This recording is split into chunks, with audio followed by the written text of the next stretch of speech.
एक छोटा सा कस्बा था जहां हर शाम एक बूढ़ी औरत अपने घर के दरवाजे पर बैठकर रास्ता देखा करती थी। लोग उसे देखकर कहते, अम्मा, आप किसका इंतजार करती हैं? वो मुस्कुराकर बस एक ही जुमला कहती, मेरे बेटे का। वो कहकर गया था कि शाम तक वापस आऊंगा।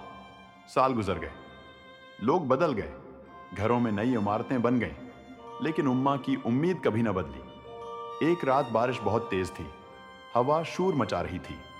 सब लोग घरों में छिपे बैठे थे, मगर उम्मा फिर भी दरवाजे पर बैठी थी। अचानक रास्ते में एक नौजवान रखा।